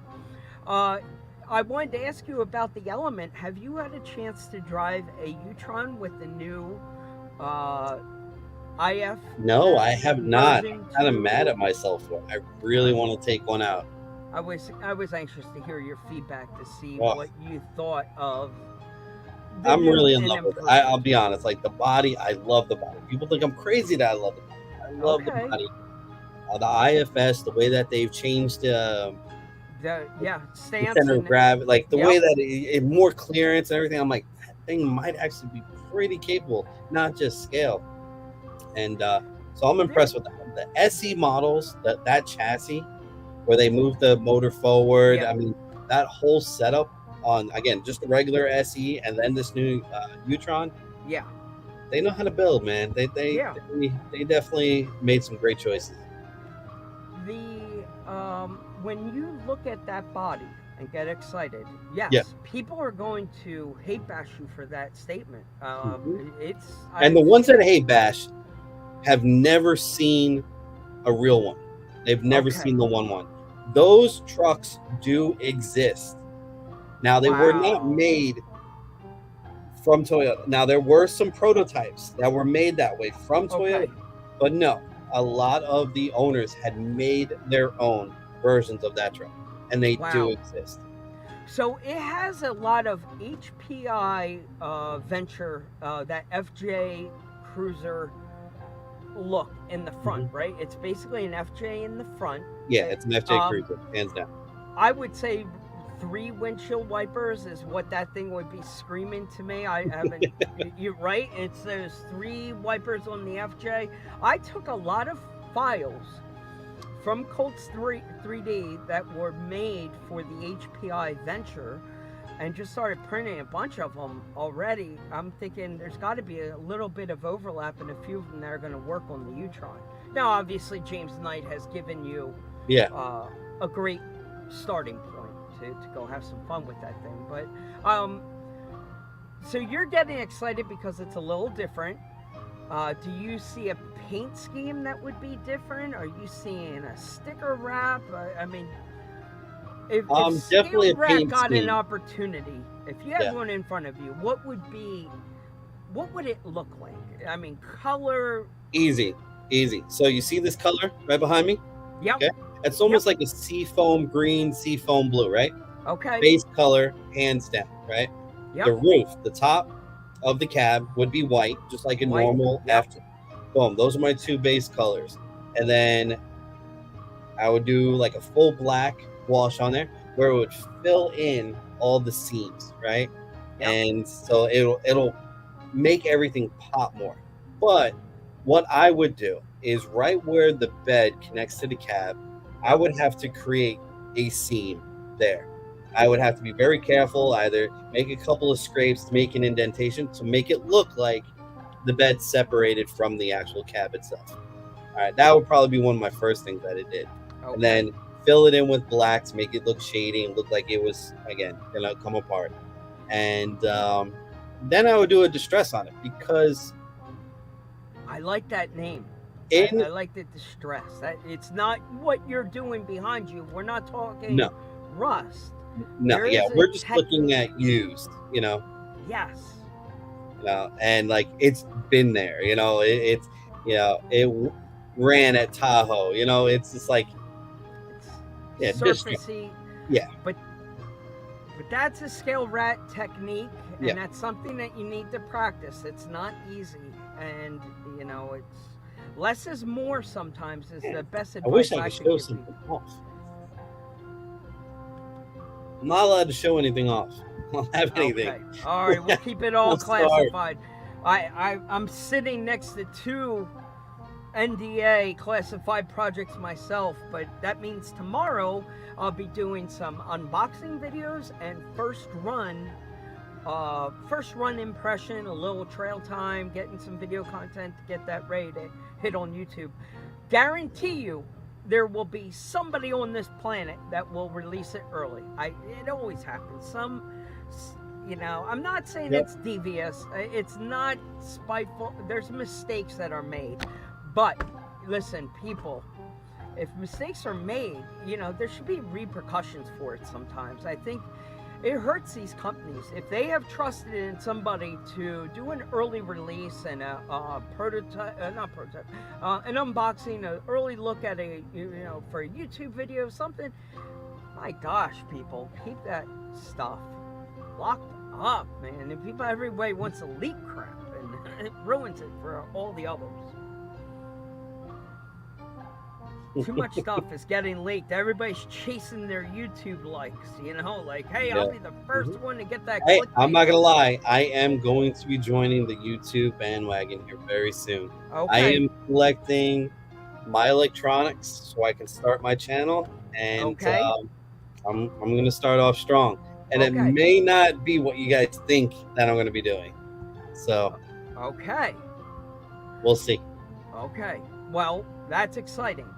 And listen, I grew up in a different, you know, at 50 years old, it's not easy for us old guys to keep up with the technology and the rapid pace that things are changing. You know, it took us a while to get used to this whole social media world. But I think you're right, Robert. We're learning how wicked powerful YouTube really is.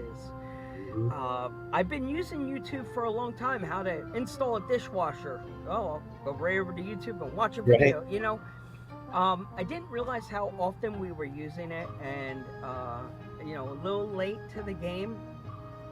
No doubt, a little late, but there's always enough time to catch up. But you know, I'm excited. I'm excited to see what you're going to do in the world of YouTube. We're always looking for stuff to watch, and you know, the days of typical cable watching TV are changing for many. You know, a lot of people just grind on the YouTube all day long and watch different videos. Why watch something fake when you can watch something that's so real and happening? So authentic and real, you know, and that's a tough one. Now, that being said, I can definitely tell you, Robert, there is a crap ton of content out there that is absolute garbage.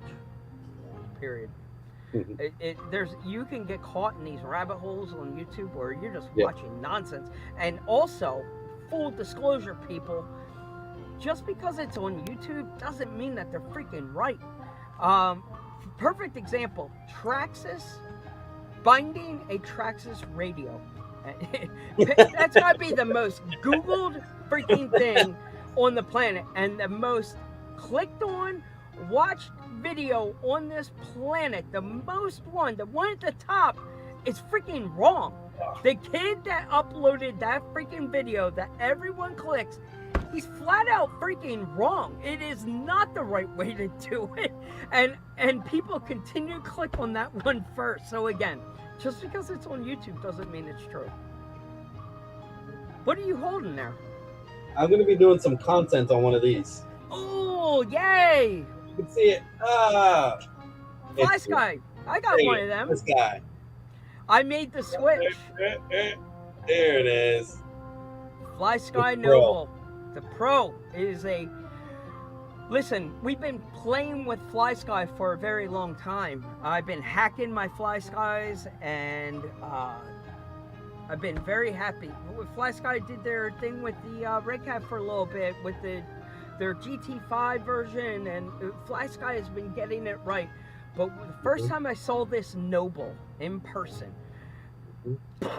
mind blown. I watched the guy like touch screen, simplicity, push buttons. I'm like, oh my goodness. I took my Rugged and dropped it in the burn barrel. Done. The Fly Sky Noble will change your life. The simplicity, easy to bind. I got a sweet deal. Because the one thing that hurts everybody with the radio change is not the radio. It's the freaking receivers. You know, how the hell am I going to switch over 40-some receivers? Like, it's... But the Fly Sky gives you an option because they are reasonably priced.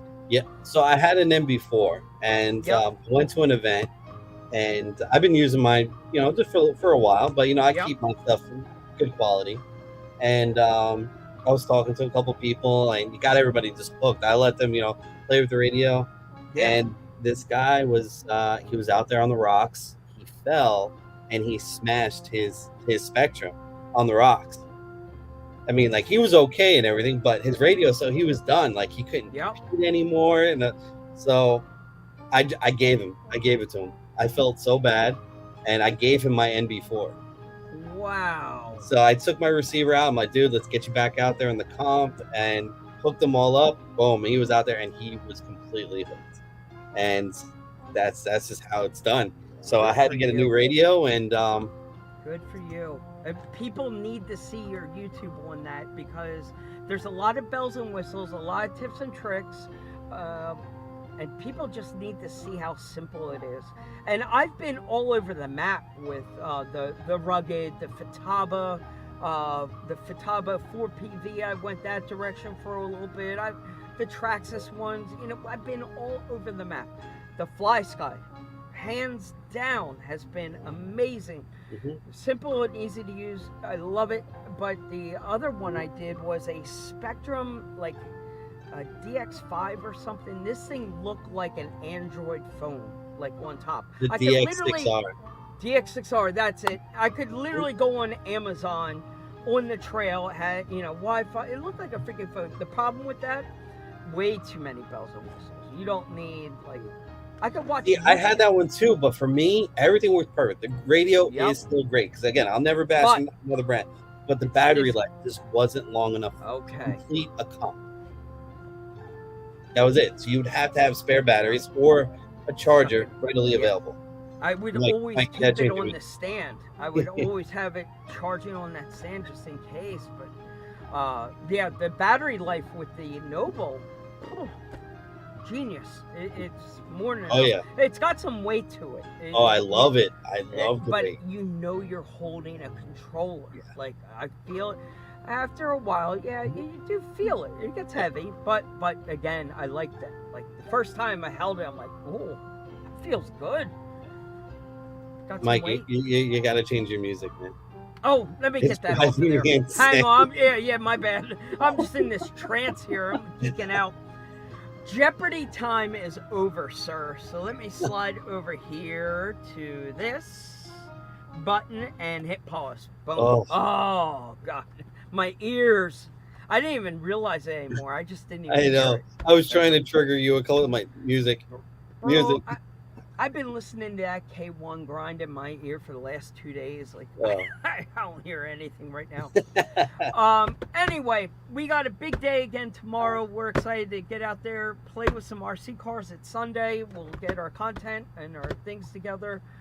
I also have a computer to set up. My last days, I'm switching political parties, buddy. I am going to Apple. I'm making this switch. Do it. You won't look back. I am excited. Bro, my wife got a Mac like a couple months ago, and when I seen her computer logged to her iPhone and like all the cameras and everything synced together, I'm like, oh, I need that. Like, I'm tired of emailing myself photos from my computer. Yeah. Like, I'm like, I can't wait. But my wife keeps asking me, she's like, did you turn it on? Did you set it up? I'm like, I haven't even turned the damn thing on yet. Like, I've got so much crap I'm doing. Never enough time in a day. But anyway, Robert, any parting words from you, sir? Is there anything we didn't touch on? Is there anything you need to say, do? No. Again, if anybody's on here watching, listening, have any questions about 3D printing or need any advice in general, please feel free. Hit me up. My phone's always on me. Yep. I answer as quickly as I possibly can. And after every show, if you need anything. You watch the comments, the feedback, the views, so you can comment throughout the week here. Even when we're not here live, leave your comments. Robert's watching, checking. He'll get back to you. That's what he's here for. He doesn't hold anything back. He's wanting to, save you some of the headaches of, some of the mistakes and the trials and heartaches and headaches that he has. Yep, you see all this gray? It's because I tested everything out first. Yes. So if you don't want to have a gray beard like Mr. Pezza, why? Just ask him the questions and pick his brain and save yourself the gray hair. I failed. I probably should have been asking you way more questions than I already do. Save myself a few gray hairs. Glenn Shelley, question. How do we shut off Mike?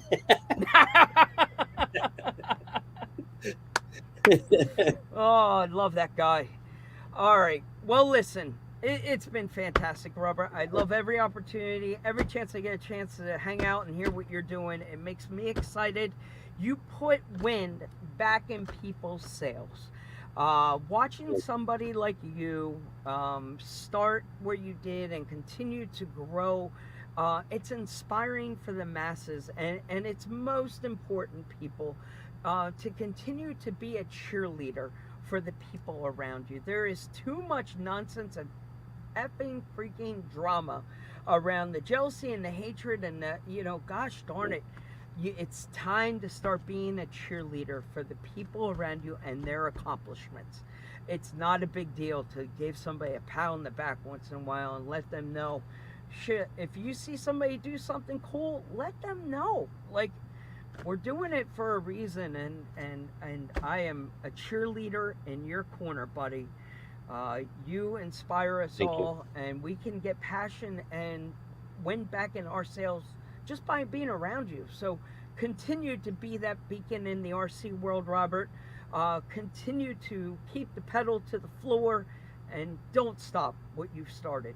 The world is yours.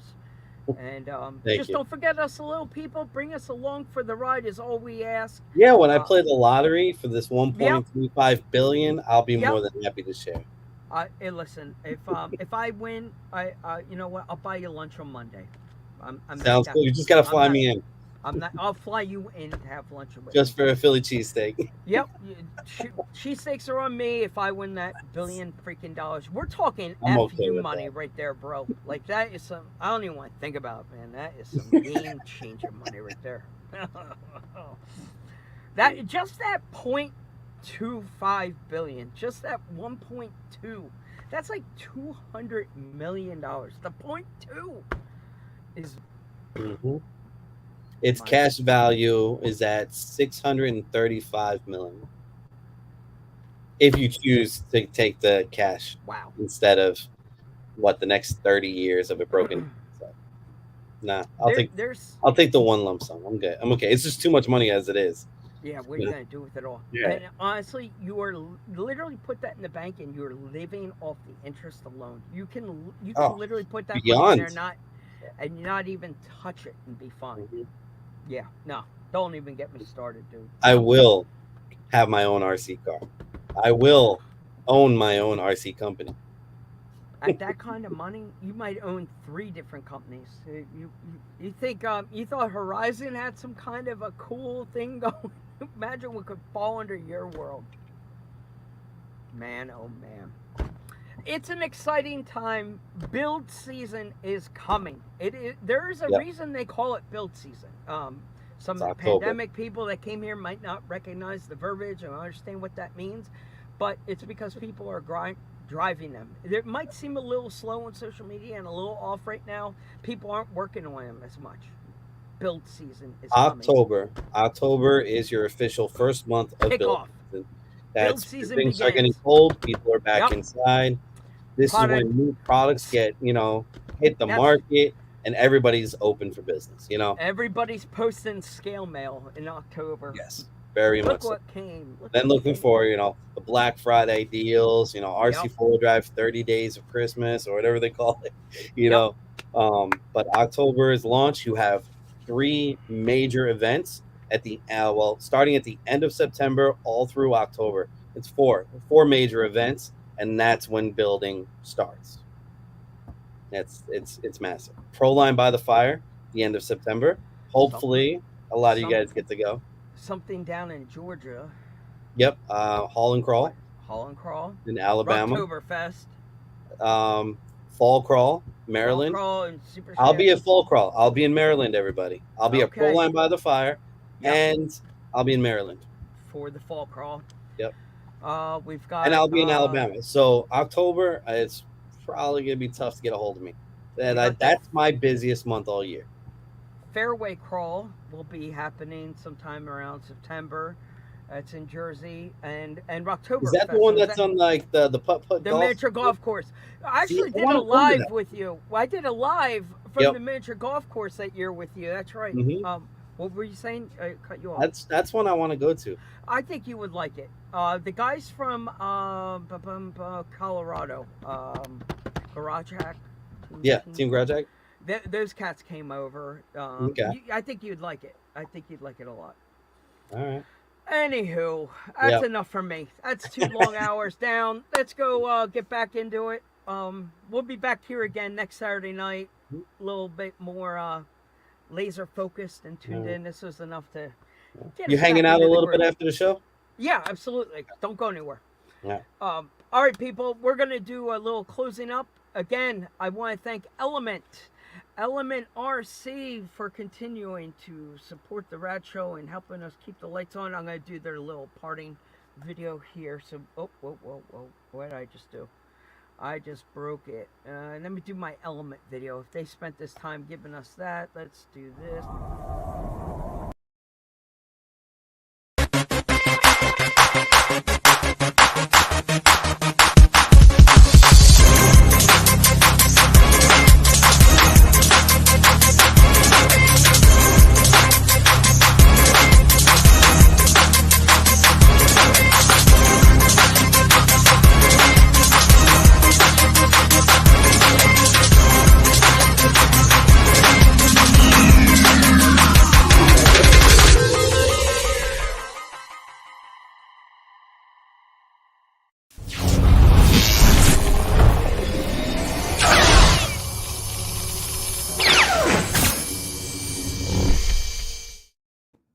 Okay, Robert, I'm going to say goodbye to you. Goodbye to everybody hanging out there. Let me get my last little comment check before we bail out.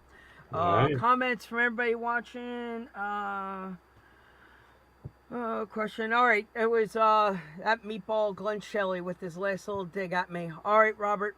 We'll see you all later. Everybody in the chat room, continue to ask your questions about 3D printing. Hopefully, we push you to taking another look at the world of 3D printing. It was that simple. We've turned a page. It's a new chapter. Hyper speed. Speedy 3D printers are here, and the world continues to evolve in the 3D printing world. So if you've been on the fence, go take a look at the X1 Bamboo and the K1 from Creality. We had a great time. See you later, people. It's been Do it fun. yourself. Stay rusty. Real. And let me hit. Bear with me. I'm hitting the wrong freaking buttons. I'm going to hit my outro video, and we'll see you all next Saturday night.